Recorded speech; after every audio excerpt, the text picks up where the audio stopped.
Hello friends, I am doctor Navgeet from Dirghayu Ayurvedic hospital and Panchakarma centre Patiala से। दोस्तों, आज हम बात करने जा रहे हैं कि उत्तर बस्ती किस प्रकार से फैलोपियन ट्यूबल ब्लॉकेज में इफेक्टिव है। तो दोस्तों, इसको समझने के लिए हमें समझना होगा कि फैलोपियन ट्यूब्स का हमारी बॉडी में क्या रोल है। तो आइए समझते हैं। देखिए, यह है, जैसे सब जानते ही हैं कि यह फीमेल बॉडी में यूट्रस है, जिसे हम गर्भाशय या बच्चेदानी भी कहते हैं। यह अंडेदानी होती है और यह होती है ट्यूब्स, जिसे फलोपियन ट्यूब्स कहते हैं। तो दोस्तों, क्या होता है कि जिस तरह से अंडेदानी में एग बनता है और मेल स्पर्म है, यहाँ पर फलोपियन ट्यूब्स में यहाँ पे फर्टिलाइजेशन की यहाँ पे होती है, यहाँ पे ये मिलते हैं। तो यहाँ से जो फर्टिलाइज एग है, यहाँ से फलोपियन ट्यूब से होता हुआ यहाँ पे यूट्रस में इम्प्लांट होता है और जिससे कंसीविंग होती है, जिससे बच्चा ठहरता है। तो जो मेन क्रिया होती है फर्टिलाइजेशन की, एग और स्पर्म के मिलने की जो क्रिया होती है, वह होती है ट्यूब्स में।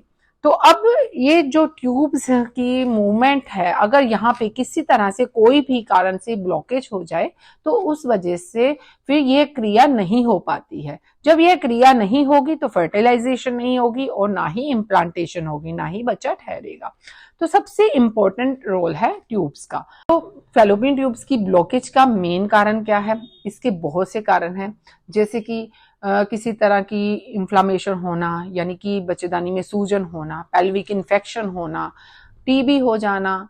बहुत सारे, कई बार एक दो सर्जरीज हुई होती है बहुत सारे पेशेंट्स की उस वजह से, या फिर एंडोमेट्रियोसिस होना, एडिशंस बन जाना, या फिर बार बार अबॉर्शन हो जाना। इस तरह से कई कारण हैं और भी बहुत से कारण हैं, किसी तरह का फाइब्रॉइड हो जाना। ठीक है, तो इस वजह से किसी ना किसी कारण से ट्यूब्स में ब्लॉकेज हो जाती है और फर्टिलाइजेशन नहीं होती, और इसलिए ज्यादातर डॉक्टर्स आईवीएफ के लिए मूव होने के लिए बोलते हैं कि अगला जो प्रोसीजर है आईवीएफ आप करवाएं।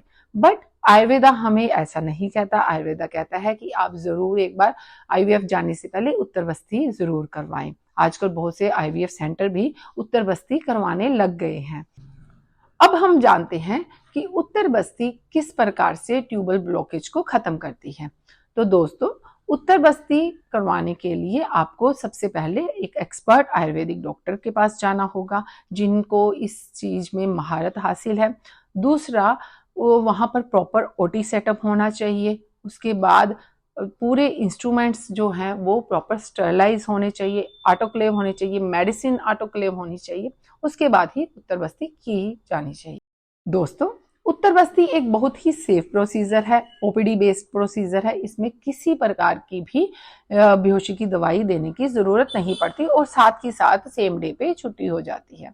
इसे जो है महीने में कम से कम 3 दिन की जाती है और 3 साइकिल की जाती है। हमने ज्यादातर देखा है कि इसके जो रिजल्ट हैं विद इन 1 मंथ या 2 मंथ में हमें मिल जाती है। फिर भी आयुर्वेद में बोला गया है कि इसे 3 महीने करवाना ही चाहिए। तो दोस्तों, अब हम देखते हैं कि उत्तर बस्ती कैसे की जाती है और यह कैसे इफेक्टिव है। तो दोस्तों, इसमें हम क्या करते हैं, पेशेंट को लिथोटोमी पोजीशन में लिटा देते हैं, फिर हम आयुर्वेदिक मेडिसिन को सिरिंज में भरते हैं और आईयूआई कैनुला से अटैच करके हम वेजाइनल कनाल के थ्रू हम यूट्राइन कैविटी में मेडिसिन को इंसर्ट कर देते हैं। जब ये मेडिसिन यहाँ जाती है तो इनमें जो गुण होते हैं, जो ब्लॉकेज होती है, टिश्यू होते हैं, जो भी एडिशंस होते हैं, उनको डिसॉल्व कर देती है यह मेडिसिन। धीरे धीरे यह अब्जॉर्ब होती है और उनको डिसॉल्व करती हुई जाती है और फैलोपियन ट्यूब्स को ओपन कर देती है। तो इस तरह से यह जो मेडिसिन होती है वेरी इफेक्टिव होती है। इनमें कुछ ऐसी मेडिसिन है जो ब्लॉकेज, जो टिश्यू होता है, उनको डिसॉल्व कर देते हैं, किसी भी तरह की ब्लॉकेज है।